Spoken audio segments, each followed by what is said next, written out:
ठीक है। नहीं, ठीक है, तब रहने दो। या फिर थोड़ा सा पीछे, थोड़ा सा जूम आउट कर दो। नहीं नहीं, और थोड़ा जूम कर दो।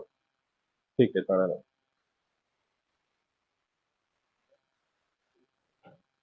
Hello everyone, good morning. कैसे हो आप लोग? ऑडियो और वीडियो क्लियर है? एक बार कमेंट कर देना आप लोग। Vidyanand, Shankar, Khushbu, Rahul, good morning everyone. Shri, good morning, कैसे हो? एक बार देखना ऑडियो और वीडियो क्लियर है।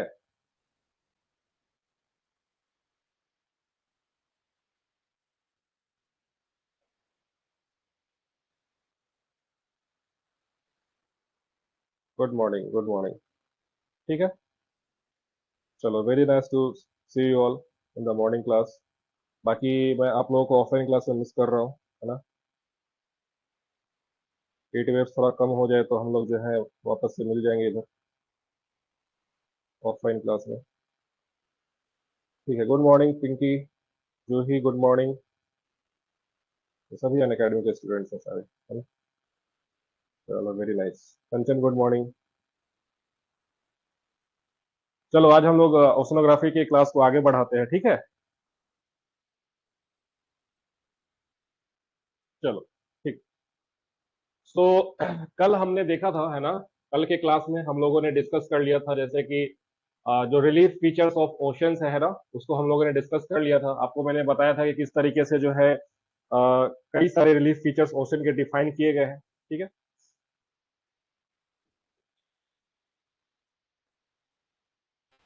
है ना, जैसे कि आप देख सकते हो कि कल की क्लास में हम लोगों ने इन सारी चीजों को कवर कर लिया था। कॉन्टिनेंटल सेल्फ के बारे में हमने पढ़ा, कॉन्टिनेंटल स्लोप के बारे में पढ़ा, कॉन्टिनेंटल राइज के बारे में हमने पढ़ा, है ना। वो एप्लीकेशन ऑन नहीं किए हो क्या? एक एक बार कर लेते हैं। इजी नोट ऑन नहीं। एक मिनट रुक जाना।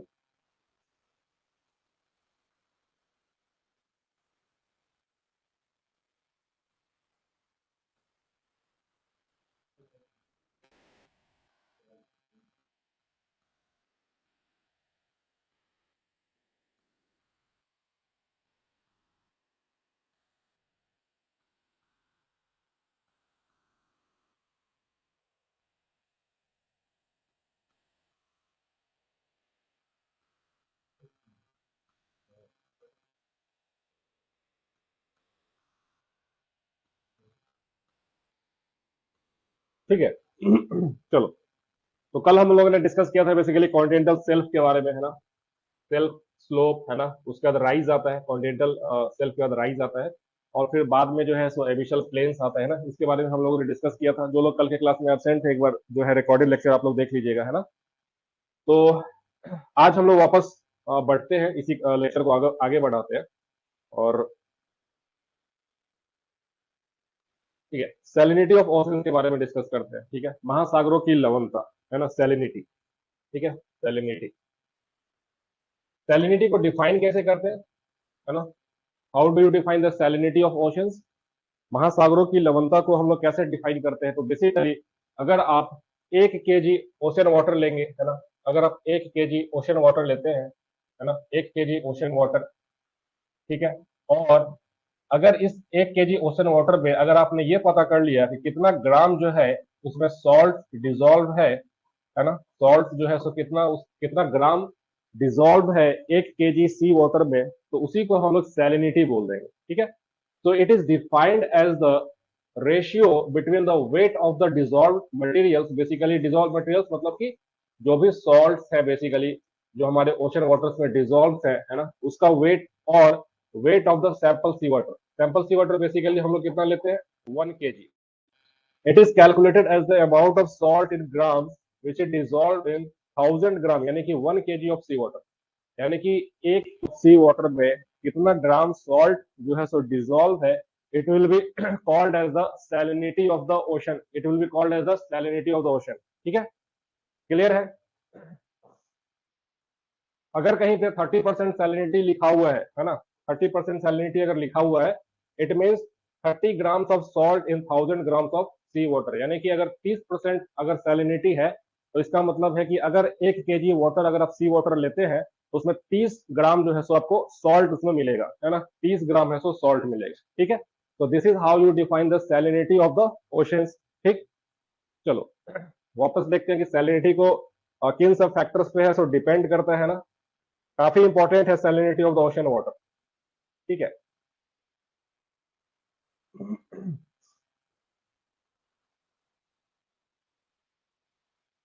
What are the effects of ocean salinity. ठीक है, अब ये बात तो हमने देख लिया कि ओशन का जो है सैलिनिटी होता है, वहां पे कई सारे सॉल्ट्स जो है सो प्रेजेंट होते हैं, जैसे कि सोडियम क्लोराइड, है ना, NaCl जो कि सबसे मोस्ट कॉमन सॉल्ट है आपके ओशन वाटर्स में। इसके अलावा मैग्नीशियम के भी होंगे, कार्बोनेट्स होंगे, है ना, कई सारे डिजॉल्व सॉल्ट होते हैं। लेकिन उसका इफेक्ट क्या पड़ता है, what is the effect of the ocean salinity? तो सबसे पहला है it affects the marine organism and plant community, है ना, marine organism and plant community, यानी कि आपको मालूम है जैसे कि कई सारे ऐसे फिशेस होते हैं जो कि एडेप्टेड होते हैं सलाइन इन्वायरमेंट में या फिर फ्रेश वाटर इन्वायरमेंट में। अगर कोई रिवर, सपोज की कोई रिवर है और उस रिवर में कोई अगर सपोज की कोई फिश है ना, कोई फिश है, रिवर का फिश है ना, रिवर का फिश है, अगर आप इसे किसी ओशन में या फिर सी वाटर में जाके रख देंगे, it will not survive there, it will not survive there. Why? Because that fish is adapted to the fresh water environment and not to the saline water. इसी वजह से आप ओशन के जो सैलिनिटी होती है उसके वजह से किस तरीके का ऑर्गेनिज्म वहां पे सर्वाइव करेगा ये भी उस पर डिपेंड करता है। ठीक है, तो पहला पॉइंट ये क्लियर हो गया। दूसरा है टेम्परेचर। तो देखो, टेम्परेचर, डेंसिटी, प्रेशर और सैलिनिटी ये सभी आपस में इंटरकनेक्टेड है। ठीक है, टेम्परेचर, डेंसिटी, प्रेशर और सैलिनिटी ये सभी आपस में इंटरकनेक्टेड है। किसी एक में वेरिएशन आएगा तो बाकी चीजें भी बदल जाएगी। जैसे कि अगर कहीं पे टेम्परेचर ज्यादा होगा, अगर कहीं पे ज्यादा टेम्परेचर होगा तो वहां पे क्या होगा कि आपका सैलिनिटी ज्यादा होगा। वाई? बिकॉज अगर ओशन सरफेस वाटर का टेम्परेचर ज्यादा होगा तो वहां पे इवोपरेशन ज्यादा होता है, इस वजह से वहां पे सॉल्ट कंसंट्रेशन ज्यादा होता है और इस वजह से वहां पे सैलिनिटी भी बढ़ जाता है। ठीक है, ओके।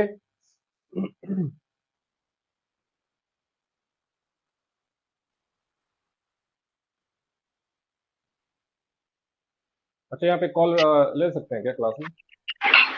हेलो, आवाज आ रही है? हेलो,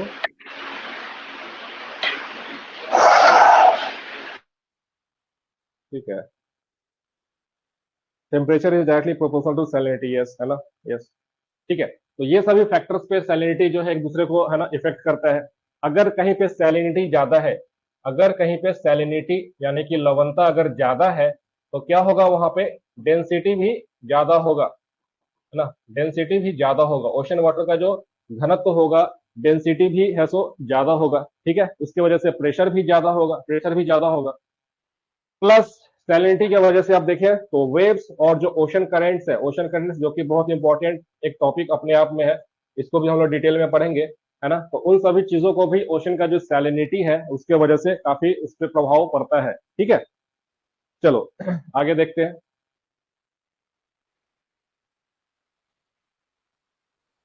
कल कितने लोग हैं सो यूपीएससी का प्रीलिम्स एग्जाम जो है सो अपियर कर रहे हो, है ना? आप लोगों में से कोई है जो कल यूपीएससी का पीटी अपियर कर रहा है? Density and pressure also directly proportional, yes. ठीक है, कल पीटी दे रहे हो कोई? नहीं, है ना, जाहिर सा बात है कि पीटी दे रहे होते तो आज क्लास नहीं कर रहे होते। चलो कोई बात नहीं। ठीक है, देखना कल यूपीएससी कैसा क्वेश्चन पूछता है ना। ठीक, चलो।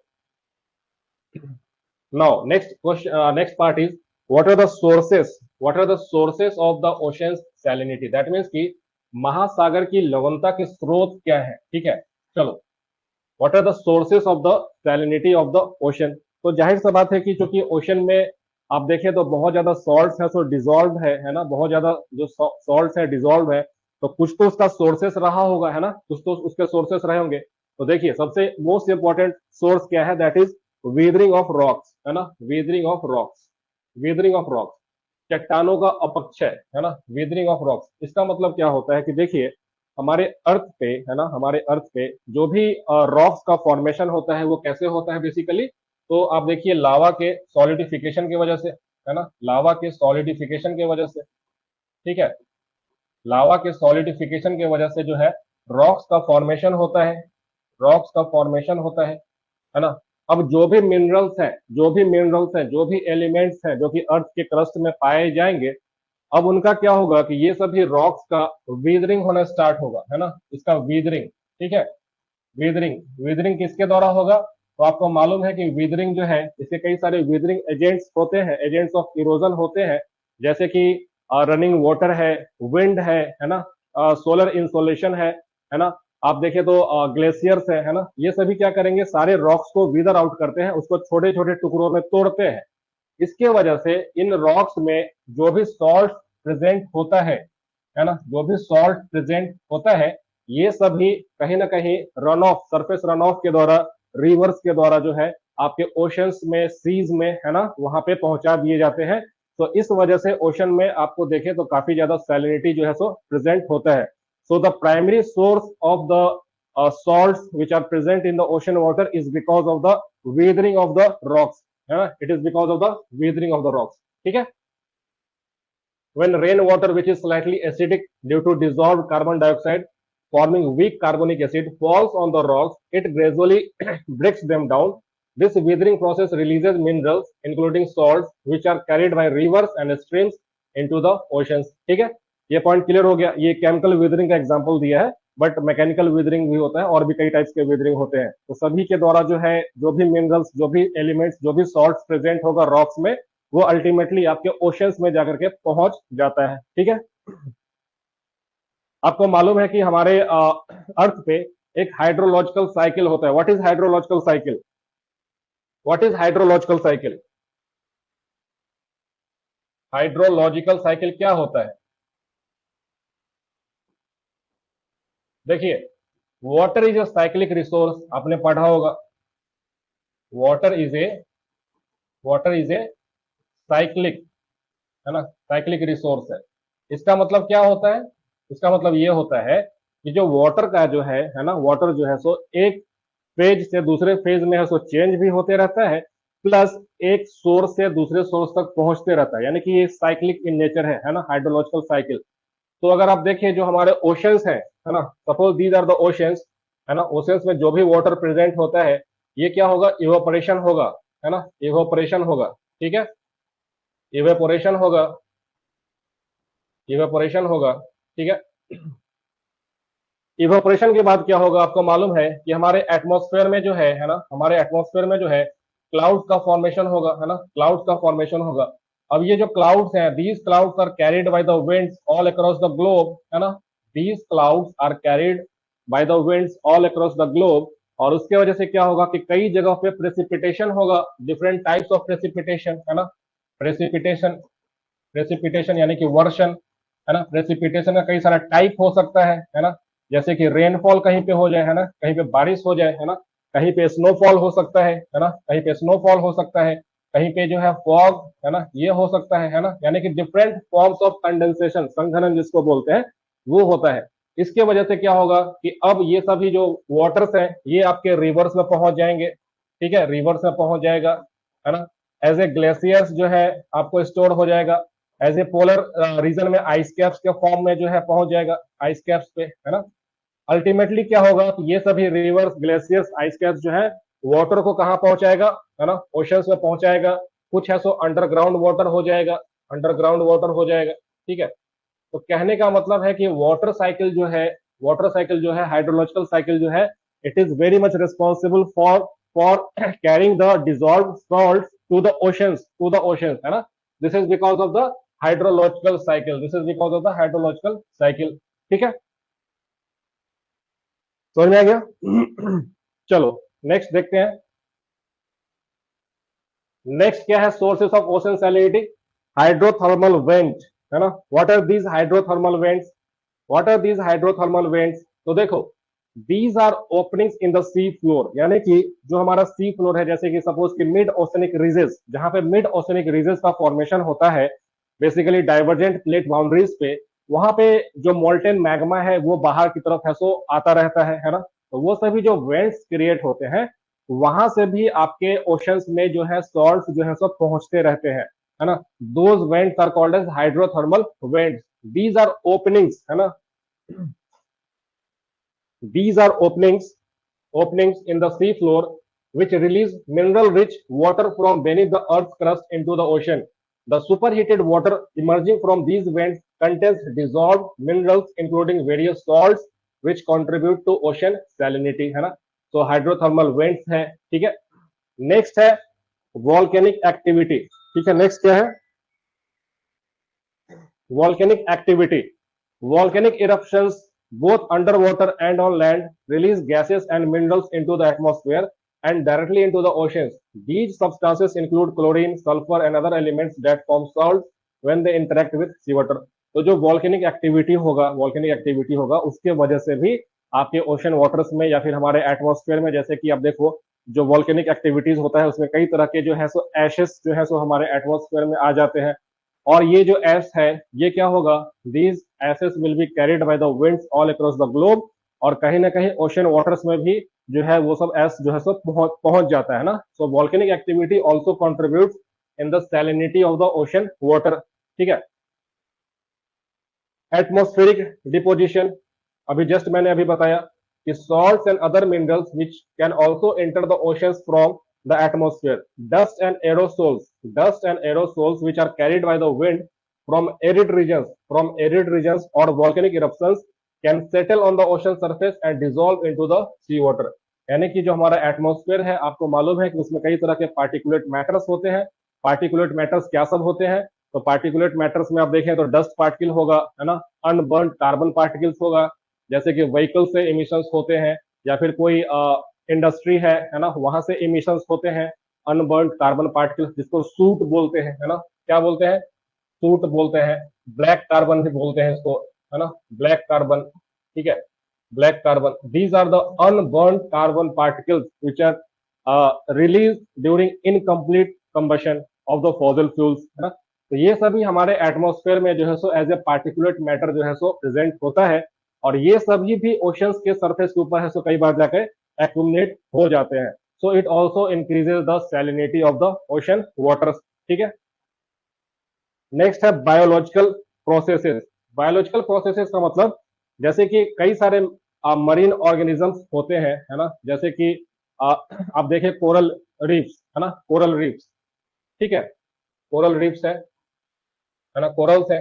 आपको मालूम है कि कोरल्स ये सभी क्या करता है? एक स्केलेटन जो है सो फॉर्म करता है। स्केलेटन, स्केलेटन बेसिकली किस चीज का बना होता है? तो लाइम का बना होता है। बेसिकली कैल्शियम जो है कार्बोनेट उसमें होता है, कार्बोनेट होता है ना। तो जब ये सभी स्केलेटन जो मेरीन ऑर्गेनिजम्स का जो स्केलेटन होता है, अगर जब मेरीन ऑर्गेनिज्म डेड हो जाता है तो ये सभी स्केलेटन जो है ना, समय के साथ साथ ओशन वाटर्स में है सो डिजोल्व हो जाता है। तो ये भी एक फैक्टर है जिसके वजह से आपके ओशन के वाटर का जो सैलिनिटी है वो इंक्रीज हो जाता है, ठीक है। समझ में आ गया? So marine organisms which they also contribute to the cycling of minerals and salts within the ocean. For example, some organisms extract calcium carbonate from seawater to form cells and skeletons. When these organisms die, their cells can dissolve, releasing calcium and carbonate ions back into the seawater. जिसका perfect example है corals, है ना, coral reefs, ठीक है।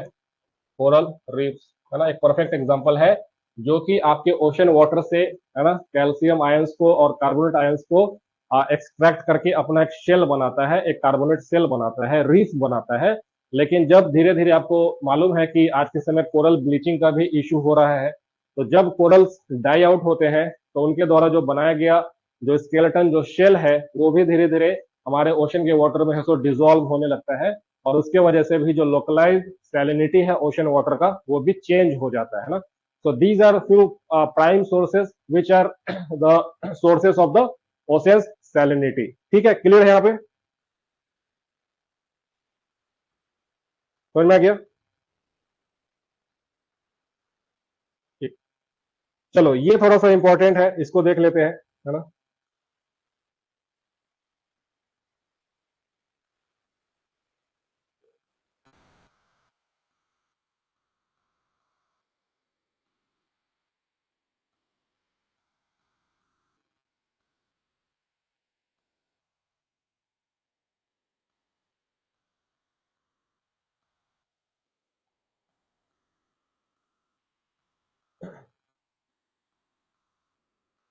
ठीक।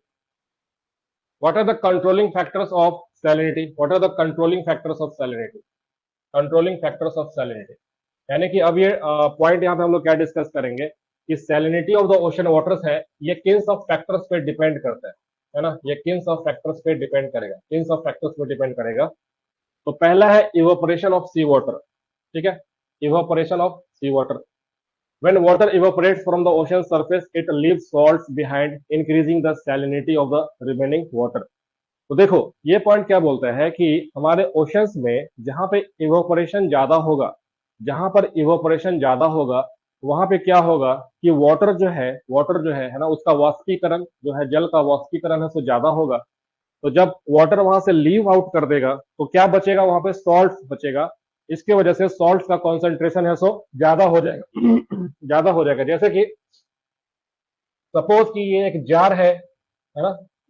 ये jar है और इसमें जो है 1 kg वाटर है, 1 kg वाटर है, और आपने इसमें जो है 20 ग्राम, है ना, 20 ग्राम सॉल्ट आपने ऐड कर दिया, है ना, 20 ग्राम सॉल्ट आपने ऐड कर दिया। तो इसका सैलिनिटी कितना होगा? इसका सैलिनिटी कितना होगा? तो 20% सैलिनिटी है, ठीक है? ये समझ में आया कि नहीं? ठीक है, कि अगर हमने 1 kg वाटर में 20 ग्राम सॉल्ट को ऐड कर दिया तो उसका सैलिनिटी कितना होगा? 20% होगा, ठीक? अब सपोज, एक मिनट,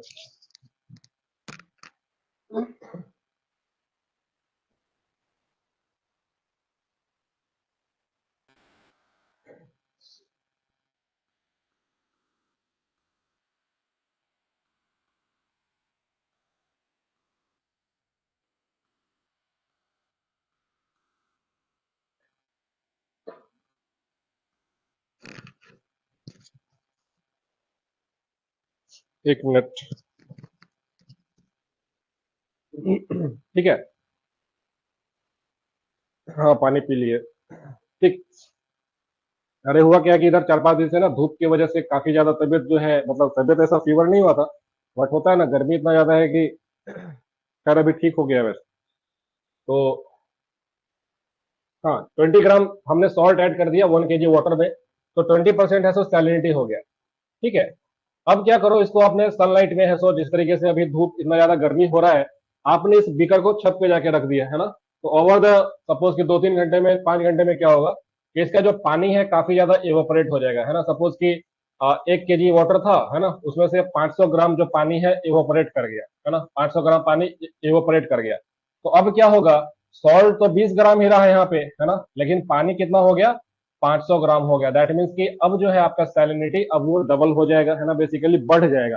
तो this is how the salinity of the ocean waters also change because of the evaporation, है ना, कि जहां पे ज्यादा इवोपरेशन होगा, जहां पे वाष्पीकरण का रेट है तो ज्यादा है, वहां पे सैलिनिटी भी ज्यादा हो जाएगा, सैलिनिटी भी ज्यादा हो जाएगा, ठीक है? अब एक बात बताओ कि इवोपरेशन कहाँ पे ज्यादा होगा? तो जहां पे टेम्परेचर ज्यादा होगा, ठीक है, जहां पे तापमान ज्यादा होगा, ठीक है? जाहिर सा बात है कि इवोपरेटी जो है, जो इवोपरेशन होगा कहाँ पे ज्यादा होगा? जहां पे टेम्परेचर ज्यादा होगा, ठीक है, टेम्परेचर ज्यादा होगा।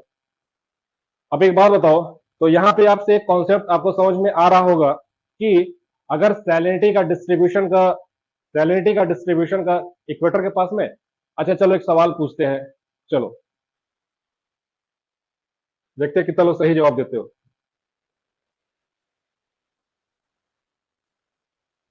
क्वेश्चन है,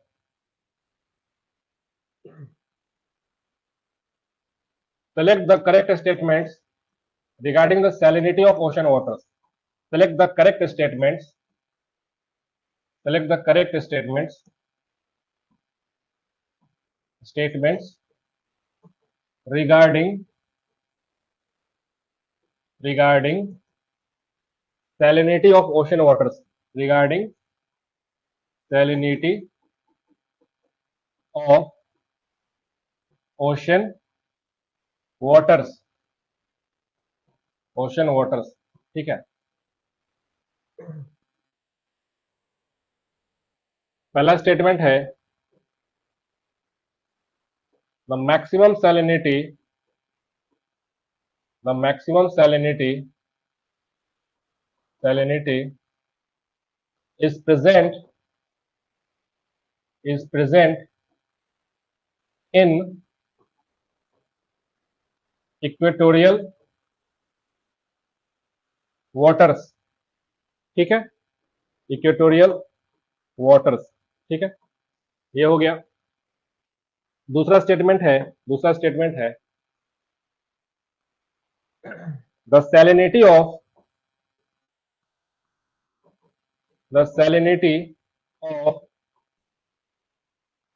बे of Bengal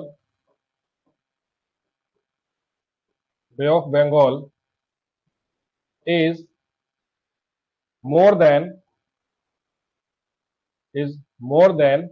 the salinity of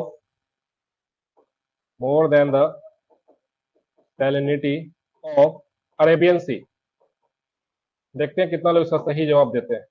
select the correct statements. ठीक है, पहला है the maximum salinity is present in equatorial waters. ठीक है, the salinity of Bay of Bengal is more than the salinity of Arabian Sea, है ना। ऑप्शन ए है 1 only, option B है 2 ओनली, ऑप्शन सी है बोथ। ठीक है, और ऑप्शन डी है नाइदर 1 नॉर 2, है ना। ठीक है, बताओ कि जो सबसे ज्यादा सैलिनिटी है वो इक्वेटर यानी कि भूमध्य रेखा के पास में पाया जाएगा, और दूसरा स्टेटमेंट कहता है कि जो बे ऑफ बंगाल है यानी कि बंगाल की खाड़ी है, उसका जो लवणता, उसका जो सैलिनिटी है वो अरब सागर से ज्यादा है ना। बताओ क्या होगा इसका राइट आंसर, कमेंट करो सब लोग। कंचन कुमारी ने बोला है बी। ओके, श्री बोल रहे हैं कि 1 and 2 wrong means D, neither 1 nor 2। Khushbu ने बोला है D, Juhi Vats D, Rahul Mishra D. Okay, बाकी लोग और भी लोग जो है क्लास में आंसर करो। पंकज कुमार, अमन राज, पूजा कुमारी, पिंकी कुमारी, Babli Kumari, please comment the answer. बताइए क्या होगा आंसर, बताओ जी। कंचन ने बोला है बी, बाकी लोग मैक्सिमम लोग जो है सो डी बोल रहे हैं। बताओ क्या होगा, बी होगा या डी होगा या फिर ए होगा या सी होगा, क्या होगा?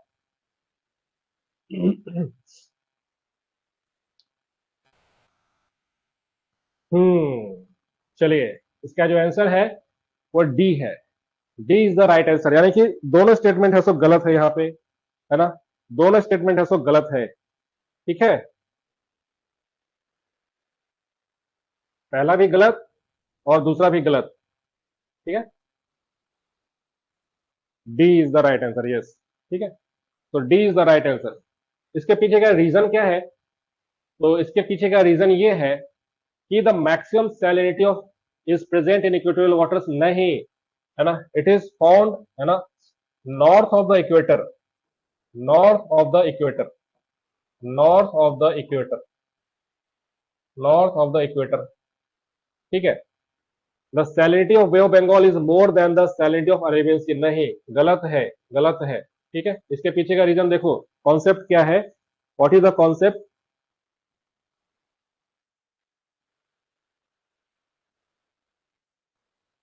सपोज कि ये एक ओशन है ना, ये एक ओशन है और इसमें जो है ना, ओशन वाटर है। ठीक है, सैलिनिटी जो है उसके बारे में हम लोग डिस्कस कर रहे थे, है ना। तो सबसे ज्यादा क्या होगा कि एक तो है कि इवोपोरेशन, है ना, यानी कि सनलाइट जहां पे ज्यादा होगा, इंसोलेशन ज्यादा होगा, वहां पे इवोपोरेशन ज्यादा होगा, वाष्पीकरण ज्यादा होगा, वहां पे सैलिनिटी ज्यादा होगा, है ना। लेकिन एक बात बताओ कि क्या हमारा जो इक्वेटर है, इक्वेटर है, इक्वेटर है, क्या वहां पे क्लाउडीनेस होता है कि नहीं? एक बात बताओ, क्लाउडीनेस होता है कि नहीं? क्लाउडीनेस किस वजह से होता है? क्योंकि यहाँ पे क्या है, आईटीसीजेड है, इंटर ट्रॉपिकल कन्वर्जेंस जोन है। इसके वजह से क्या होगा, है ना, इसके वजह से क्या होगा, यहाँ पे स्ट्रॉन्ग कन्वेक्शन होता है, स्ट्रॉन्ग कन्वेक्शन होता है, स्ट्रॉन्ग कन्वेक्शन होता है। इस कन्वेक्शन की वजह से क्या होगा, आपको मालूम है कि क्लाउड्स का फॉर्मेशन होगा, क्लाउड्स का फॉर्मेशन होगा। तो जब क्लाउड्स का फॉर्मेशन होगा तो क्या होगा, एल्बिडो भी ज्यादा होगा, एल्बिडो है सो ज्यादा होगा, है ना। Reflection of the incoming solar radiation है सो ज्यादा होगा। इसके वजह से ओशन के ऊपर जो एक टेम्परेचर जो है ज्यादा होना चाहिए वो भी थोड़ा सा कम हो जाएगा, है ना। तो रिडक्शन इन टेम्परेचर हो जाएगा। प्लस अब क्योंकि क्लाउड्स है, इसके वजह से क्या होगा, रेनफॉल होगा, बारिश होगा, तो जाहिर सा बात है कि अगर ओशन वाटर में आपने रेनफॉल करा दिया, है ना, रेनफॉल करा दिया, बारिश करा दिया, तो क्या किया आपने, जो इसका सैलिनिटी है वो है सो कम हो जाएगा, सैलिनिटी है सो ड्रॉप हो जाएगा। तो जैसे कि सपोज कि 1 kg वाटर में अगर 20 ग्राम सॉल्ट था, आपने उसमें और 2 मग पानी ऐड कर दिया, तो क्या होगा, सैलिनिटी है सो कम हो जाएगा। वही कॉन्सेप्ट यहाँ पे भी काम करेगा कि जिस भी ओशन वाटर में जहां पे भी रेनफॉल होगा, जहां पे भी फ्रेश वाटर का एडिशन होगा, वहां पे सैलिनिटी है सो कम हो जाएगा। समझ में आ गया? अरेबियन सी वाटर है से but influx of water is more in bay of Bengal. Yes, ठीक है। चलो ठीक है। तो ये एक फैक्टर हो गया, है ना। तो ये समझ में आ गया कि जो हमारा इक्वेटर है वहां पे मैक्सिमम नहीं होगा। ये सब छोटे छोटे पॉइंट्स है, एग्जाम में गलती मत करना, कई बार एग्जाम में जो है सो ये सब पॉइंट्स पे सवाल पूछ लेता है, ठीक है। और ये चूंकि एनसीईआरटी का स्टेटमेंट है, कैटेगोरिकल स्टेटमेंट है, तो इन सारे पॉइंट्स को बिल्कुल याद रखो, क्योंकि यूपीएससी तो है ही, बाकी स्टेट पीसीएस भी इसके ऊपर सवाल कई बार पूछता है, ओशन के सैलिनिटी प्रोफाइल के ऊपर में, है ना। तो it is not highest eight the equator, but equator से 10 डिग्री और ऊपर चले जाओ तो उस वाले रीजन में जो है सो आपको सैलिनिटी मैक्सिमम होगा, ठीक है। दूसरा जो हमने पॉइंट देखा यहाँ पे, जो बे ऑफ बंगाल और अरेबियन सी के बारे में हमने देखा, तो आपको मालूम है कि बे ऑफ बंगाल में, है ना, ठीक है, आप देखिए, ठीक है, बे ऑफ बंगाल में मैक्सिमम आपके जो है ना, गंगा रिवर सिस्टम है, इधर से ब्रह्मपुत्र आकर मिल जा रहा है ना। फिर गंगा में आप देखिए तो यमुना, बाकी जितने भी ट्रिब्यूटरीज है ना, उसके बाद महानदी हो जाएगा, है ना। आप देखिए तो कावेरी है ना, कृष्णा है ना, गोदावरी है ना, ये सभी रिवर्स जो है, ये सभी कहाँ पे जाके मिल रहा है, तो मैक्सिमम जो रिवर्स है ये सभी बे ऑफ बंगाल में जाके मिलता है ना, बे ऑफ बंगाल में जाके मिलता है। आपके माइंड में कंफ्यूजन इस वजह से हुआ होगा कि चूंकि ये सभी रिवर्स जो है बे ऑफ बंगाल में मिल रहा है, तो ये सभी सॉल्ट्स भी कैरी कर रहा होगा, है ना, इस वजह से बे ऑफ बंगाल का सैलिनिटी है सो ज्यादा होना चाहिए। बट नहीं, यहाँ पे सॉल्ट्स का जो कंसंट्रेशन है उससे ज्यादा है सो पानी का वॉल्यूम वहां पे पहुंचता है, वो भी फ्रेश वाटर, ठीक है। तो ये जितने भी रिवर्स हैं, जितने भी रिवर्स हैं, ये बहुत ही ज्यादा फ्रेश वाटर यहाँ पे पहुंचाता है, ठीक है, फ्रेश वाटर। तो फ्रेश वाटर का जितना ज्यादा एडिशन होगा वहां पे सैलिनिटी है सो कम हो जाएगा। तो this is the main reason why the salinity of Bay of Bengal is less than the salinity of Arabian Sea. अब अरेबियन सी में आप देखो तो इधर क्या है, एक तो बस इंडस रिवर सिस्टम है, वो है सो फ्रेश वाटर ऐड कर रहा है, प्लस नर्मदा और तापी, और ये दोनों भी पेनिनसुलर रिवर्स है, पेनिनसुलर रिवर्स है। तो इसका जो वॉल्यूम है that can not be compared with the volume of the Ganga river और द ब्रह्मपुत्र रिवर, क्योंकि वो सभी हिमालयन रिवर्स हैं, पेरेनियल रिवर्स है, राउंड द ईयर उसमें पानी रहता है ना। सो इस वजह से भी आप देखिए तो आपका जो अरेबियन सी है, अरेबियन सी है, इसका सैलिनिटी है सो ज्यादा होगा, है ना, सैलिनिटी है सो ज्यादा होगा, ठीक है, समझ में आ गया। नर्मदा एंड तापी जो रिवर्स, तो याद रखना, ऐसे कुछ कॉन्सेप्चुअल क्वेश्चंस आपसे एग्जाम में पूछ लिए जाते हैं, तो ध्यान रखना कि क्या जो है कॉन्सेप्ट क्या लगाना है वहां पे, ठीक है। सो दोनों स्टेटमेंट है सो गलत है यहाँ, तो D is the right answer. चलो, तो ये पॉइंट आपको क्लियर हो जाएगा यहाँ पे, है ना, कि प्रेसिपिटेशन, प्रेसिपिटेशन जो है ना, ये भी एक फैक्टर है जिसकी वजह से सैलिनिटी जो है सो आपके ओशन वाटर्स का है सो चेंज होगा। तो जहां पे रेनफॉल होगा, स्नोफॉल होगा, है ना, या फिर अदर फॉर्म्स ऑफ प्रेसिपिटेशन होगा, वहां पे फ्रेश वाटर का है सो एडिशन होगा, और उसके वजह से जो सॉल्ट का जो कॉन्सेंट्रेशन है वो है ना डिक्रीज कर जाएगा, सैलिनिटी डिक्रीज कर जाएगा। यानी कि precipitation is also one of the important factor which controls the salinity of ocean water. दूसरा है influx of river water, influx of river water. तो अभी जस्ट हमने डिस्कस किया कि reverse carry fresh water into the oceans which bring with them dissolved minerals and salts. The inflow of fresh water can lower the salinity of the ocean water in areas near river mouths. यानी कि जहां पे river का mouth है, basically जो delta का जो reason होता है, वहां पे ओशन का जो सैलिनिटी है वो काफी कम हो जाएगा because of the influx of fresh water, है ना, फ्रेश वाटर, ठीक है। नेक्स्ट है ओशन करेंट्स, ठीक है। देखो, ये जो ओशन करेंट्स है ना, ये अपने आप में क्या है, तो ocean currents is the resultant of your winds is the resultant of the variation in salinity. Is it is also the resultant in the variation of temperature as well as density. यानी कि ocean water का जो density है, जो salinity है, जो temperature है, जो उसका प्रेशर है और जो ओशन करंट का जो मूवमेंट है, ये सभी आपस में इंटरकनेक्टेड है ना, ये सभी आपस में इंटरकनेक्टेड है। तो सपोज जहां पे डेंसिटी ज्यादा होगा ओशन वाटर का और किसी एरिया में डेंसिटी कम है, तो अगर ओशन वाटर ऐसे कुछ फ्लो कर गया because of the ocean currents, तो वो भी जो है आपके वाटर्स को मिक्स करेगा और कहीं ना कहीं सैलिनिटी प्रोफाइल जो है ओशन वाटर्स का उसको भी चेंज करेगा। So ocean currents also changes, it also bring changes in the salinity profile of the ocean waters. ठीक है, समझ में आ गया। बाकी टेम्परेचर हमने देख ही लिया है ना, टेम्परेचर हमने देख ही लिया कि temperature influences the rate of evaporation, है ना, इसके वजह से रेट ऑफ एवोपरेशन जो है सो ज्यादा होगा। And the capacity of water to hold dissolve salt, warmer waters can lead to higher rates of evaporation. अगर कहीं पे वार्म वाटर्स है, जैसे कि जो ट्रॉपिकल रीजन का सी होगा, ओशन होगा ट्रॉपिकल रीजन में, वहां पे रेट ऑफ इवोपरेशन भी ज्यादा होगा और इसके वजह से वहां पे सैलिनिटी ज्यादा होगा। लेकिन जो पोलर रीजन है वहां पे क्या होगा कि आपका जो टेम्परेचर है वो वैसे भी फ्रीजिंग पॉइंट पे रहता है, इसके वजह से वहां पे इवोपरेशन तो बिल्कुल ही एब्सेंट है, ऑलमोस्ट एब्सेंट है।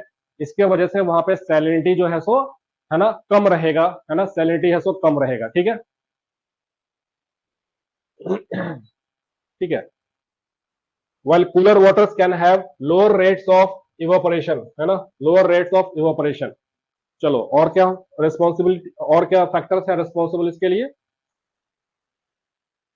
चलो, एक पॉइंट यहाँ पे और इंपॉर्टेंट है जो कि इसमें नहीं दिया गया, है ना। जैसे कि पोलर रीजन्स में क्या होता है, पोलर रीजन्स में, है ना, जैसे आइस का फॉर्मेशन होता है, ठीक है, ice formation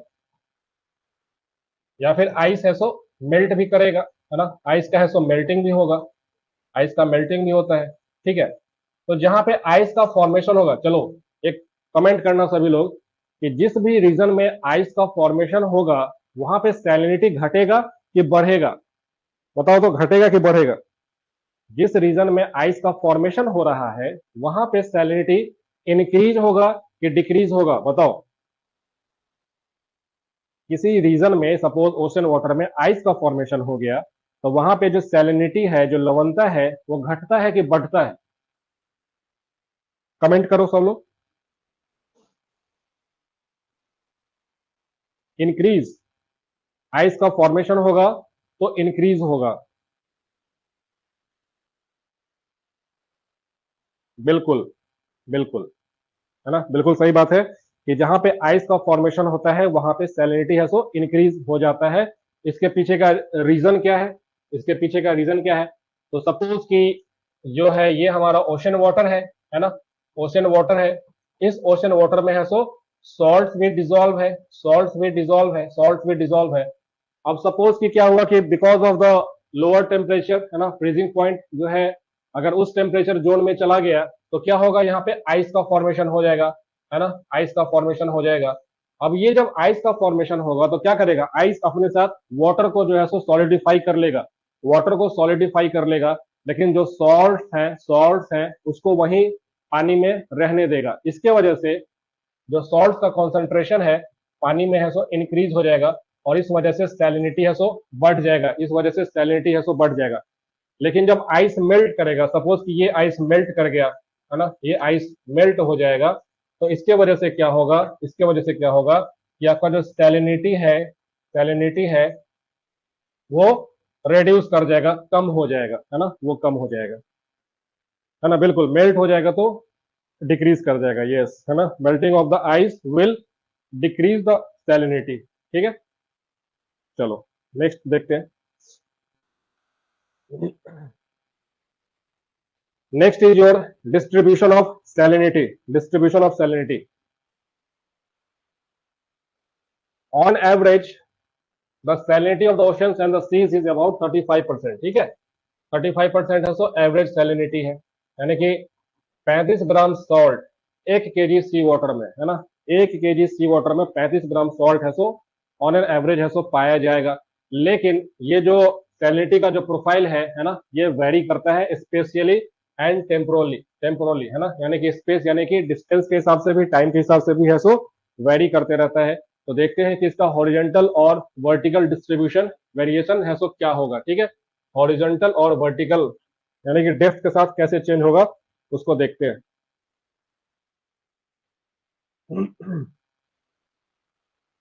horizontal distribution of salinity, ठीक है, हॉरिजॉन्टल डिस्ट्रीब्यूशन ऑफ सैलिनिटी।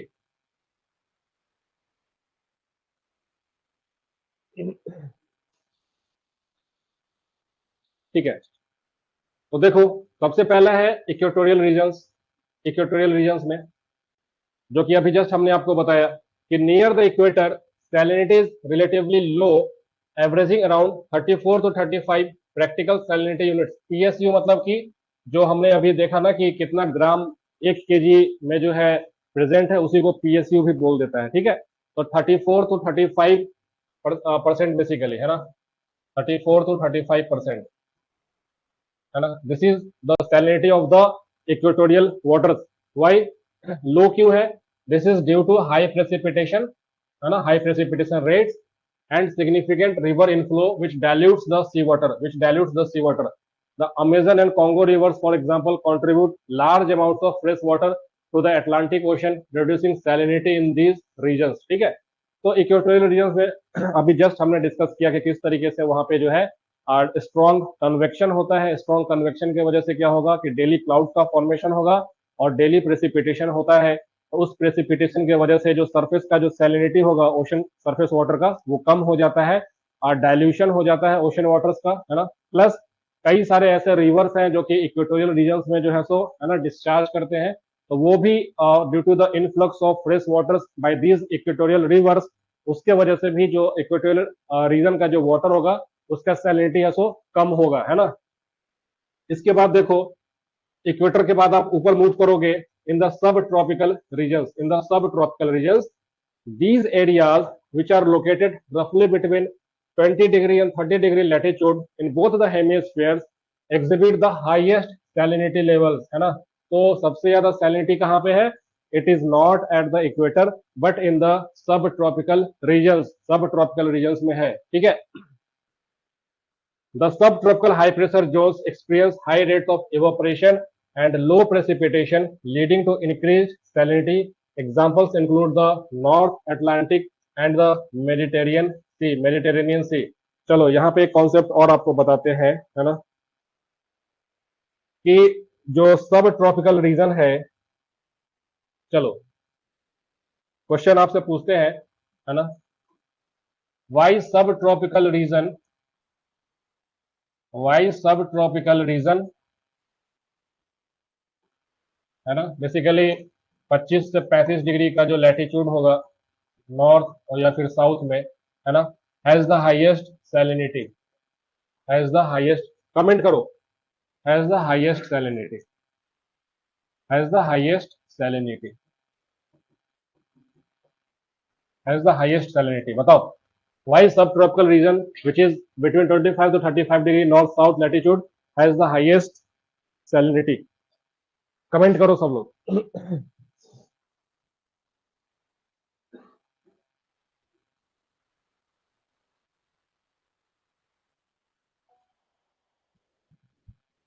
सब ट्रॉपिकल हाई प्रेशर बेल्ट के कारण, ठीक है, तो उसकी वजह से क्या होगा?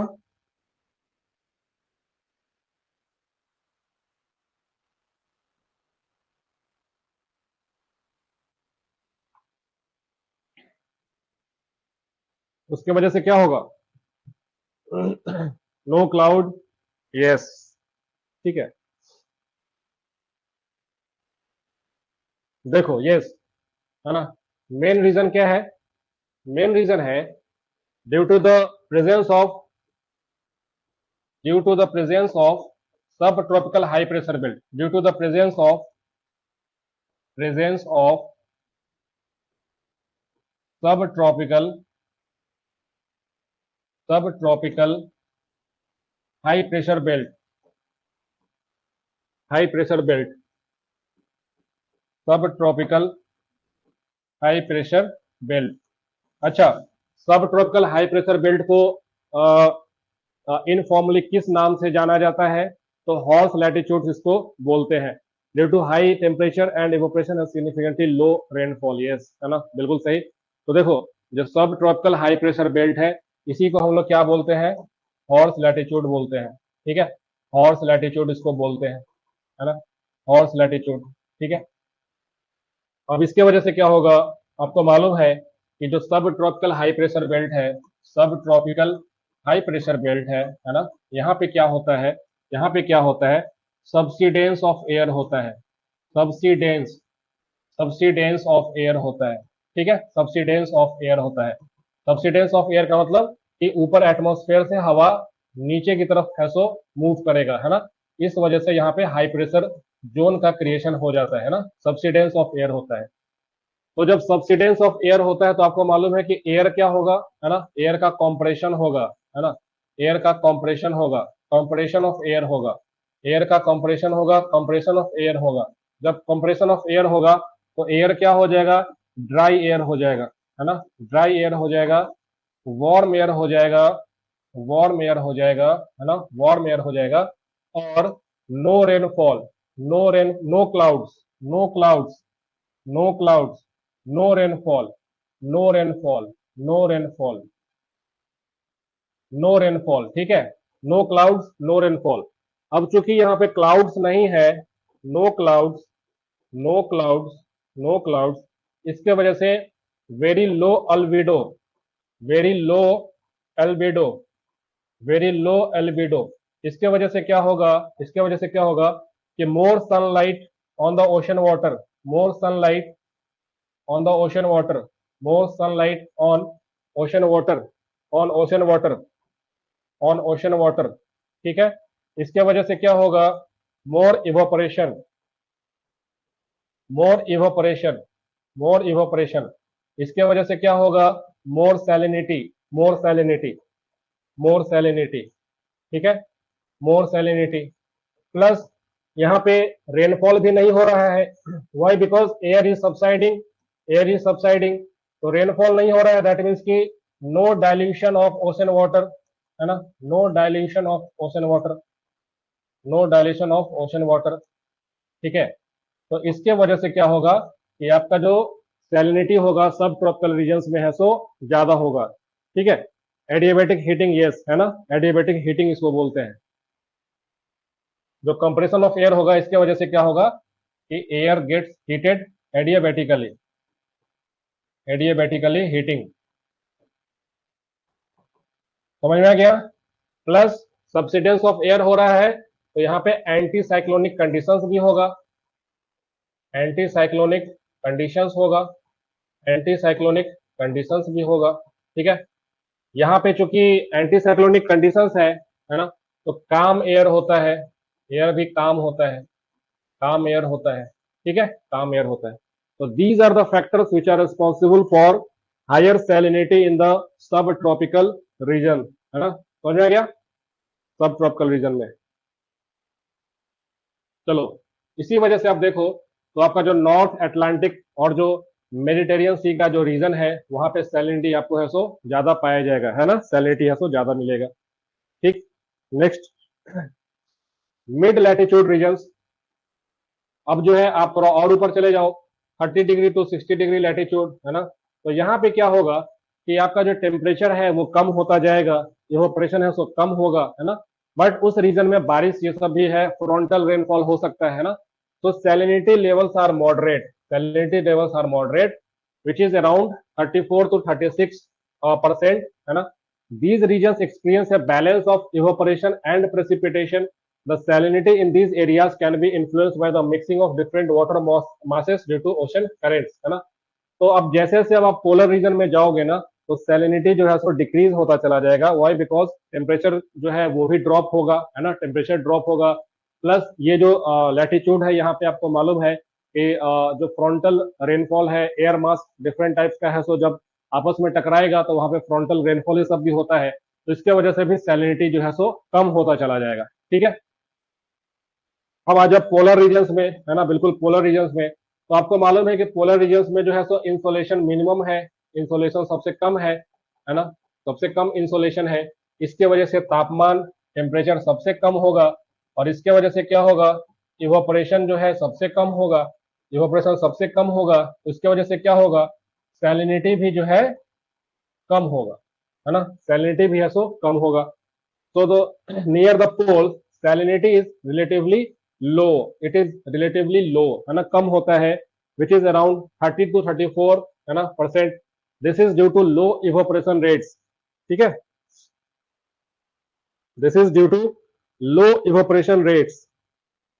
Low evaporation rates, high rates of fresh water input from melting of ice, and lower temperatures which limit evaporation.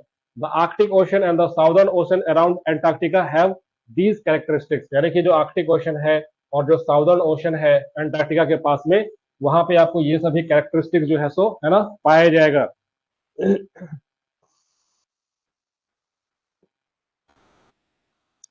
इसीलिए टेम्परेचर इन्वर्जन भी होता है इन सब ट्रॉपिकल हाई प्रेशर के पास में. टेम्परेचर इन्वर्जन जो है, आप देखो तो नहीं, टेम्परेचर इन्वर्जन होने का बेसिकली रीजन अलग अलग होता है. जैसे कि अगर आपका विंटर नाइट्स है ना, विंटर नाइट्स, है ना, काफी ज्यादा अगर विंटर है, नीचे का टेम्परेचर जो है, ग्राउंड सरफेस टेम्परेचर काफी अगर कम हो गया, है ना, काफी कम हो गया, उसके वजह से एयर का जो टेम्परेचर जो कि ग्राउंड के कांटेक्ट में होता है ना, वहां पे आपको जो है ज्यादा जो है आपको टेम्परेचर ड्रॉप हो जाएगा, लेकिन उसके ऊपर का जो हवा होगा वो गर्म होगा, है ना, वो गर्म होगा. तो अब चूंकि सब ट्रॉपिकल हाई प्रेशर बेल्ट है, ऐसे रीजन में डेजर्ट का भी फॉर्मेशन होता है, डेजर्ट का भी फॉर्मेशन होता है ना, तो उन सारे रीजन में आपको टेम्पोरली है सो टेम्परेचर इन्वर्जन है सो देखने को मिल सकता है. But mostly cold winter nights में जो है टेम्परेचर इन्वर्जन मिलता है. अगर कोल्ड विंटर नाइट्स है तो वहां पे टेम्परेचर इन्वर्जन मिलेगा. ठीक है, टेम्परेचर इन्वर्जन होता है सब ट्रॉपिकल हाई प्रेशर के पास. ठीक है, लेकिन ये कहना कि ये जो है पूरे के पूरे सब ट्रॉपिकल हाई प्रेशर बेल्ट पे टेम्परेचर इन्वर्जन देखने को मिलेगा, ऐसा भी नहीं है, क्योंकि जब ऊपर से हवा नीचे की तरफ आएगा तो क्या होगा, उसका एडियाबेटिक कॉम्प्रेशन होगा, वो गर्म होता चला जाएगा, है ना, गर्म होता चला जाएगा. ऐसा तो है नहीं कि हवा है सो ठंडा हो गया, है ना, ऐसा तो है नहीं कि कंप्रेशन होने की वजह से हवा ठंडा हो गया, वो तो गर्म ही रहेगा. तो जब सरफेस पे, जब सरफेस पे जो एयर है अगर वो वार्म होगा तो आप कैसे बोलोगे कि वो है सो इन्वर्जन हुआ, है ना. लेकिन जो सब ट्रॉपिकल हाई प्रेशर बेल्ट है, it surely contributes in the formation of जो टेम्परेचर इन्वर्जन. वाई, कि जहां पे सपोज, देखो ये पॉइंट इसलिए बोल रहा है एनसीईआरटी में, है ना, ये इसलिए बोल रहा है कि जहां पे, देख, है ना, इस पॉइंट को समझना, इसका दो मतलब हो सकता है कि सब ट्रॉपिकल हाई प्रेशर बेल्ट में जो है हर जगह पे टेम्परेचर इन्वर्जन होगा, है ना, तो ये स्टेटमेंट गलत है.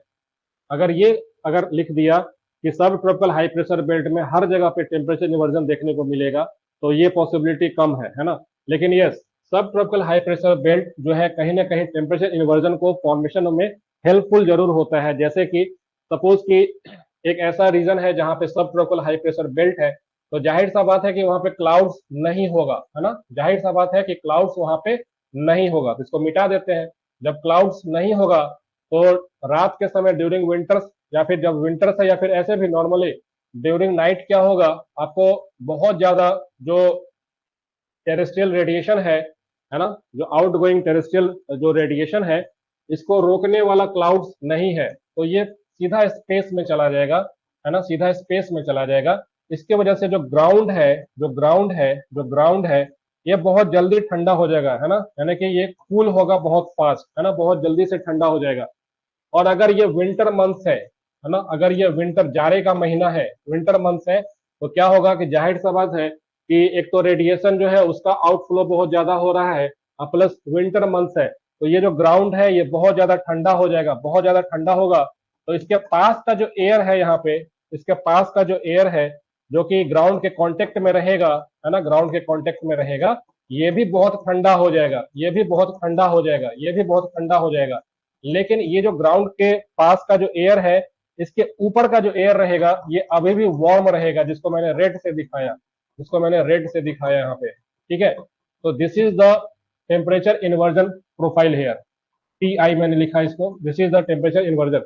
तो एक बात बताओ कि क्या सब ट्रॉपिकल हाई प्रेशर बेल्ट में हर जगह ये पॉसिबिलिटी है क्या? नहीं, हर जगह पॉसिबिलिटी नहीं है, लेकिन कुछ ऐसे रीजन्स हो सकते हैं जहां पे ये फेवरेबल कंडीशन प्रोवाइड कर सकता है, तो वहां पे टेम्परेचर इन्वर्जन पॉसिबिलिटी है उसका।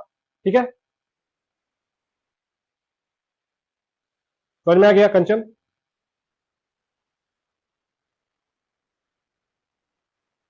ठीक।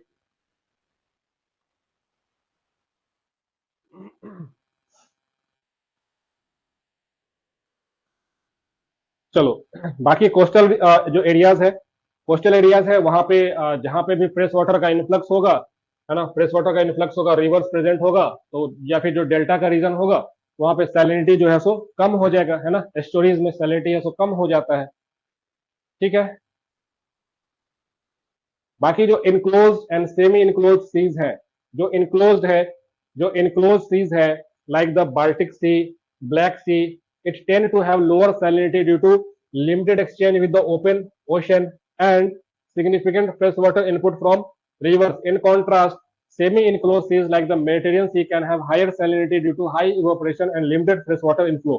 तो देखो, जैसे कि बाल्टिक सी है या फिर जो ब्लैक सी है, इसमें कई सारे रिवर्स भी जो है आकर के जो है वहां पे इन्फ्लक्स करता है, प्लस ये ओपन सीड से मिला हुआ नहीं है, जुड़ा हुआ नहीं है, तो उनका सैलिनिटी थोड़ा सा कम रहेगा। लेकिन जैसे कि मेडिटेरियन सी है, तो आपको मालूम है कि ये जो है सो अटलांटिक ओशन से भी मिला हुआ है, तो कहीं ना कहीं उसका जो प्रभाव है मेडिटेरियन सी के ऊपर भी आएगा, प्लस वो एक सब ट्रॉपिकल हाई प्रेशर बेल्ट का एक रीजन हो जाता है, इसके वजह से वहां पे जो है सैलिनिटी थोड़ा सा ज्यादा हो जाएगा, है ना। तो जियोग्राफिकल जो फैक्टर्स, जो लोकेशन है किसी सी का, है ना, वो भी एक डिसाइडिंग फैक्टर हो जाता है कि सैलिनिटी का प्रोफाइल क्या होगा, है ना।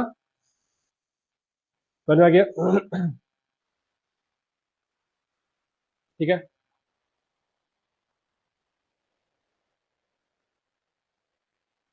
कुछ ऐसे रीजन है जैसे कि रेड सी, है ना, पर्सियन गल्फ, ये सभी का सैलिनिटी है सो ज्यादा है। वाई? बिकॉज एक तो यहाँ पे टेम्परेचर काफी ज्यादा होता है, इसके वजह से इवोपरेशन ज्यादा होगा, और यहाँ पे फ्रेश वाटर का जो है आपको मालूम है कि ये सभी गल्फ का रीजन है, गल्फ एरिया का रीजन है, वहां पे रिवर्स बहुत ज्यादा वैसे भी प्रेजेंट नहीं है, और डेजर्ट का रीजन है, टेम्परेचर वैसे भी ज्यादा होता है, एब्सेंस ऑफ प्रोमिनेंट रिवर्स है इन सारे रीजन में, है ना, ड्राई रीजन है, इसके वजह से रेड सी, पर्सियन गल्फ, ये सभी का जो रीजन है, इसका जो सैलिनिटी होगा वो आपको नॉर्मल से है सो ज्यादा होगा, है ना। So this is how the there is the horizontal distribution of salinity. ठीक है, अब देखते हैं वर्टिकल। ठीक है, वर्टिकल देखते हैं ये वर्टिकल किस तरीके से है सैलिनिटी है सो, है ना।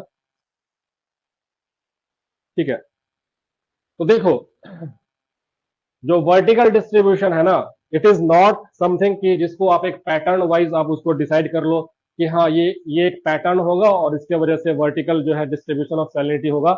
लेकिन इन जनरली क्या होता है कि जैसे जैसे आप ओशन वाटर्स के डीप में जाओगे तो सैलिनिटी है सो बढ़ता जाएगा, है ना।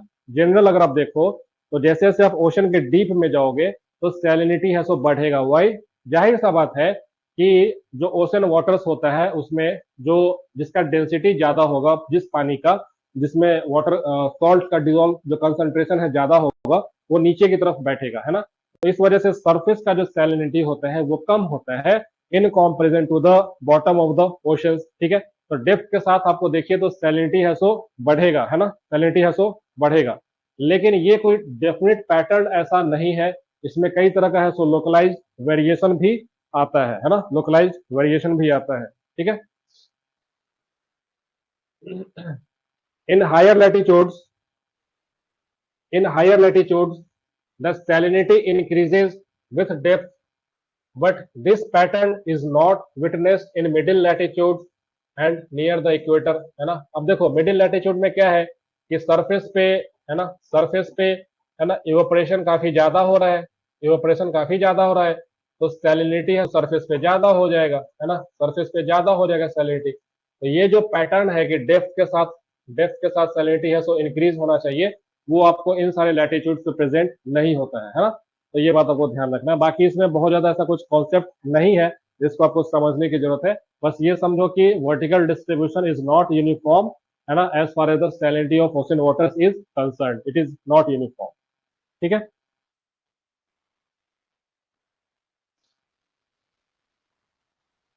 ठीक है, चलो। अभी हमने देखा कि सैलिनिटी के बारे में, उसका पढ़ा कि क्या होता है, उसके क्या सब फैक्टर्स उसको कंट्रोल करता है ना। अब सिग्निफिकेंस क्या है, what is the significance of salinity? What is the significance of salinity? तो freezing points and the boiling points are greatly affected, है ना। Freezing points and boiling points are greatly affected. तो कल भी मैंने ये पॉइंट आपको बताया था कि सैलिनिटी के हिसाब से जो वाटर है उसका बॉइलिंग पॉइंट भी चेंज हो जाएगा और फ्रीजिंग पॉइंट भी चेंज हो जाएगा, ठीक है।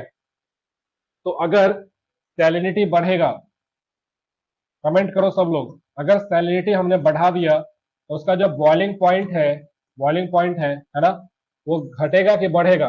कमेंट करो। If the salinity of ocean water increases, the boiling point of the ocean water will increase और डिक्रीज। कमेंट करो सब लोग। बॉइलिंग पॉइंट है सो इंक्रीज करेगा, बीपी डिक्रीज करेगा, इंक्रीज, इंक्रीज, इंक्रीज करेगा। फ्रीजिंग पॉइंट इंक्रीज करेगा? नहीं श्री, उल्टा बोल दिए। देखो, अगर सैलिनिटी बढ़ेगा, अगर सैलिनिटी बढ़ेगा, है ना, सैलिनिटी बढ़ेगा दैट मीन्स कि आपने ज्यादा सॉल्ट्स को डिसॉल्व कर दिया, तो बॉइलिंग पॉइंट में एलिवेशन होगा, बीपी विल एलिवेट, एलिवेट, ठीक है। लेकिन जो फ्रीजिंग पॉइंट होगा, है ना, इट विल रिड्यूस। समझ में आ गया? जैसे कि बोलते हैं ना, किसी का बीपी लो है तो उसको थोड़ा सा नमक का घोल घोल पिला देना चाहिए, है ना। तो वो ब्लड प्रेशर होता है, बॉइलिंग पॉइंट नहीं होता है, ठीक है। लेकिन आप इसको याद रख सकते हो कि जो, है ना, उल्टा हो गया, यस, ठीक है। जैसे कई बार होता है ना कि अगर किसी का बीपी लो हो जाता है तो नॉर्मली जो है उसको हम लोग ओआरएस या फिर इस तरीके से सॉल्ट ये सब जो है घोल के पिला देते हैं, तो वो ब्लड प्रेशर को भी बढ़ा देता है। लेकिन यहाँ पे ब्लड प्रेशर नहीं है, बॉइलिंग पॉइंट है। लेकिन आप याद रख सकते हो कि सैलिनिटी अगर बढ़ेगा तो आपका जो है बॉइलिंग पॉइंट एलिवेशन होगा, और जो सैलिनिटी अगर आपने रिड्यूस कर दिया तो उल्टा हो जाएगा, ठीक है। तो याद रखना। Plus it determines the density of the ocean of the sea water, है ना। जाहिर सा बात है कि सैलिनिटी जो है डिजॉल्व सॉल्ट के बीच के बेसिस पे हमने डिफाइन किया है। तो जितना ज्यादा सैलिनिटी होगा उतना ज्यादा डेंसिटी होगा, अगर कम सैलिनिटी होगा तो उतना कम डेंसिटी होगा, ठीक है। चीनी नमक पानी का घोल, है ना।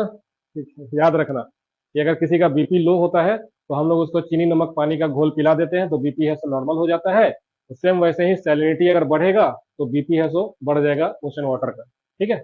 Boiling point. Evaporation is also controlled by the salinity of the oceans, है ना। मोर सलाइन वाटर होगा वहां पे इवोपरेशन रेट कम होगा, है ना। तो कहने का मतलब है कि इवोपरेशन और सैलिनिटी ये भी आपस में है सो इंटर कनेक्टेड है, ठीक है।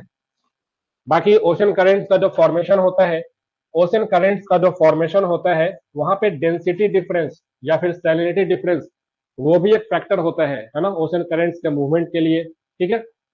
बाकी marine organisms and plant community, जाहिर सा बात है कि ओशन वाटर्स जो है जहाँ पे सैलिनिटी थोड़ा सा ज्यादा है in comparison to the river waters और द फ्रेश वाटर्स, तो वहां का जो ऑर्गेनिजम्स है, प्लांट कम्युनिटीज है ना, वो सभी क्या होगा, वो डिफरेंट टाइप का होगा। वो आपके फ्रेश वाटर में सर्वाइव नहीं कर सकता है, या फिर अगर फ्रेश वाटर का ऑर्गेनिज्म है वो आपके सलाइन वाटर में सर्वाइव नहीं कर सकता है। तो salinity also decides what type of organism will be present in that water, ठीक है। समझ में आ गया?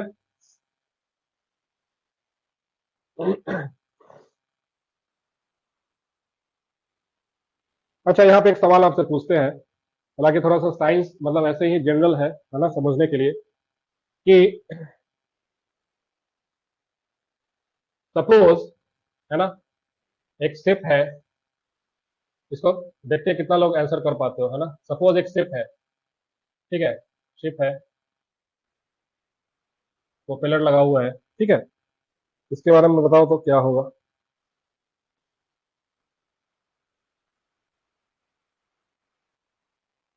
है ना, ये जो है सो ओशन में है सो, ठीक है, ओशन में, है ना, इसको समझना, ठीक है।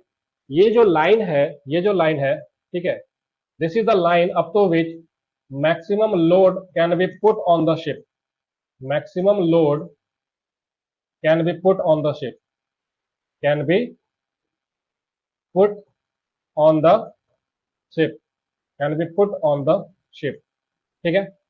Maximum load can be put on the ship.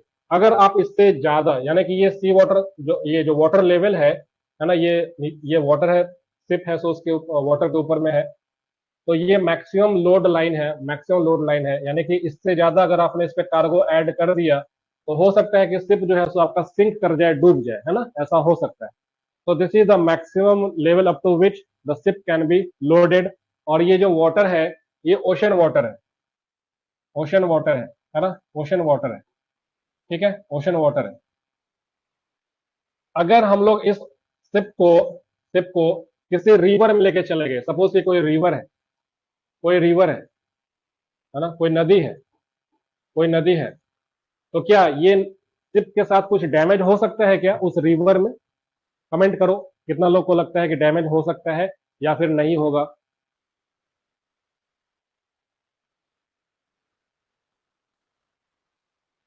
सवाल समझे कि नहीं? डैमेज होगा, क्या डैमेज होगा, है ना, सिंक कर सकता है, सिंक कर सकता है, समझ में आ गया, सिंक कर सकता है। Why? Because because the density of ocean water is higher, है ना, इसका जो डेंसिटी है, इसका जो डेंसिटी है ये ज्यादा है, ज्यादा है ना। लेकिन जो रिवर वाटर है ये कैसा वाटर है? तो फ्रेश वाटर है, फ्रेश वाटर है, फ्रेश वाटर है, ठीक है।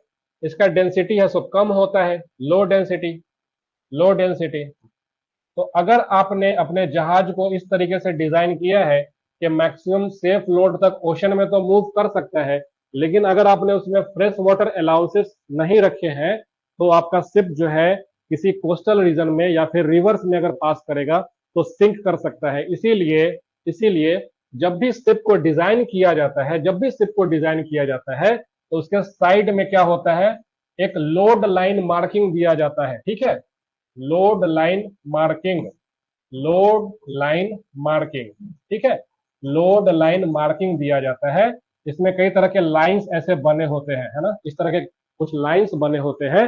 तो अगर सपोज कि हमने फ्रेश वाटर में शिप को लोड किया, फ्रेश वाटर में शिप को लोड किया, है ना, सपोज कि कोई पोर्ट है जो कि नदी के किनारे में पोर्ट है, और वहां पे हमने जहाज पे है सो सामान को लोड करना स्टार्ट किया, तो उसका जो लेवल होगा ना वो कहां तक करेंगे? तो जो फ्रेश वाटर के हिसाब से जो सेफ लोड लाइन होगा ना, सिर्फ वहीं तक उसको लोड करेंगे, समझ में आ गया। और जैसे ही वो ओशन में जाएगा तो वो थोड़ा सा एडजस्ट कर जाएगा। या फिर अगर आप सपोज कि कुछ ऐसे पोर्ट्स पे जो कि ओशन के साथ मिले हुए पोर्ट्स हैं, अगर आप वहां पे लोड कर रहे हो शिप को, तो उसके हिसाब से जो लोड लाइन मार्किंग होगा सिर्फ वहीं तक लोड करेंगे। ऐसा नहीं कि जो टॉप लेवल है वहां तक भर दिए और पता चला कि जैसे ही किसी रिवर में, किसी नदी में पहुंचा जहाज, डूब गया पूरा, है ना। तो ये जो है सैलिनिटी जो है, इससे आपको शिप का जो डिजाइन, जो कंस्ट्रक्शन है, शिप का जो लोड लाइन है, वो भी डिपेंडेंट होता है किसके ऊपर? तो salinity of the ocean waters और the salinity of the rivers, समझ में गया। तो ये इस तरीके से बारीक चीजें जो होती है ना, वो हमारे शिप बिल्डिंग, शिप के डिजाइन को भी इन्फ्लुएंस करता है, सैलिनिटी ऑफ द ओशन, समझ में गया। चलो, ये बस एक एक्स्ट्रा आपको मैंने बताया क्योंकि हम लोग ये फील्ड से जुड़े हुए लोग हैं, इस वजह से।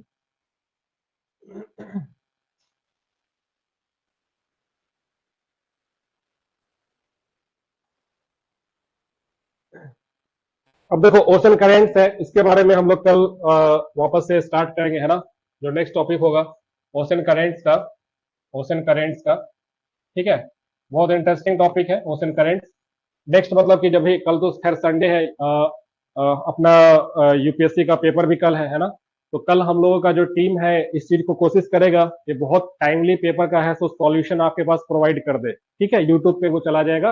अगर ऐप पे आना होगा तो आई थिंक कि ऐप पे भी कर सकते हैं, बट मोस्ट प्रोबेबली उसका जो सॉल्यूशन है क्वेश्चन पेपर के साथ फुल एक्सप्लेनेशन कल शाम तक या फिर परसों सुबह, परसों हम लोग यूट्यूब पे है सो डाल देंगे। तो आप लोग भी देखिएगा उस वीडियो को, है ना, सर्वोदय आईएएस का जो चैनल है यूट्यूब पे, उसको सब्सक्राइब कर लो अगर आपने अभी तक नहीं किया है। वहां पे सॉल्यूशन आ जाएगा पूरा कंप्लीट पेपर का, है ना, जो भी 100 क्वेश्चन होगा उसका। और फिर देखेंगे कि किस तरीके से पेपर पूछा गया है, और कई बार ऐसा होता है कि सेम उसी क्वेश्चन को है सो बीपीएससी अपने तरीके से पूछ लेता है। हिस्ट्री का क्वेश्चन हो, साइंस का क्वेश्चन हो, करंट अफेयर्स का क्वेश्चन हो, या फिर कोई गवर्नमेंट स्कीम का क्वेश्चन हो। तो कल का पेपर में बहुत आपको बारीकी नजर रखना है, क्योंकि इसी पेपर के आधार पे आपको हो सकता है कि बीपीएससी क्वेश्चन सेट कर दे अभी जो आने वाला पेपर है सितंबर में, है ना। तो उसको हम लोग कल अच्छे तरीके से पेपर को सॉल्यूशन बना के फिर आपके पास जो है सो लेकर के आएंगे, है ना। तो उसको आप लोग ध्यान रखिएगा, है ना। यूपीएससी का पेपर फुल डिस्कशन होगा कंचन, है ना। हम लोग जितने भी टीम है हमारी, हम है, प्रकाश सर है, अनु सर है, सब लोग मिलकर के आपके पास जो है एक कंप्लीट सॉल्यूशन जो है लेकर के आएंगे, है ना, यूपीएससी का पेपर। और आपको मालूम है कि यूपीएससी का जो क्वेश्चन होता है उसमें कुछ ऐसे क्वेश्चंस होते हैं जिसमें कुछ एम्बिग्युइटी भी होता है ना। बाकी स्टेट पीसीएस की तरह उसका सॉल्यूशन डायरेक्टली नहीं निकलता है। कुछ ऐसे क्वेश्चंस होते हैं जिसमें एम्बिग्युइटी भी होता है। तो हम लोग सब लोग वेल रिसर्च करके एक जेन्युइन जो है सॉल्यूशन बनाने की कोशिश करेंगे और आप तक पहुंचा देंगे यूट्यूब के माध्यम से, ठीक है। तो कल हम लोग परसों फिर मिलते हैं क्लास में, और ओशन करेंट्स का जो पार्ट है उसको स्टार्ट करेंगे और इस क्लास को और भी कंटिन्यू करेंगे, ठीक है। यूट्यूब का नोटिफिकेशन नहीं आता है यूट्यूब पे। मुझे लगता है कि आप उसका बिल जो है अगर वो ऑन करके रखोगे, वो वाला नोटिफिकेशन वाला तो आना चाहिए, जो भी वीडियोज उस पर अपलोड होता है। अगर नहीं भी आता है तो एटलीस्ट एक बार आप चेक कर लो दिन में, शाम में कभी भी, कि सर्वोदय आईएएस का चैनल पे कोई वीडियो ऐसा आया क्या, है ना। जैसे कि आपको देखे तो हर दिन डीएनए का वीडियो पोस्ट होता है ना, डेली न्यूज एनालिसिस का। उसको आप वहां पे देख सकते हैं। प्लस अब तो जो भी हम लोग का रिकॉर्डेड क्लास है वो भी वहां पे है, सो लाइव मतलब भेजा जा रहा है, तो आप वहां से भी कई बार रिवीजन कर सकते हो। और दूसरा चीज और कि अपने फ्रेंड्स लोगों को जो है क्लास का सारा वीडियो जो भी यूट्यूब पे जाता है उसको आप, है ना, शेयर कर दिया करो, ताकि उनको भी फायदा हो जाए, है ना। तो वो भी आप लोग किया करो, ठीक है। चलो फिर मिलते हैं नेक्स्ट क्लास में, और फिर इसके बाद हम लोग, है ना, ओशन करेंट्स को डिस्कस करेंगे।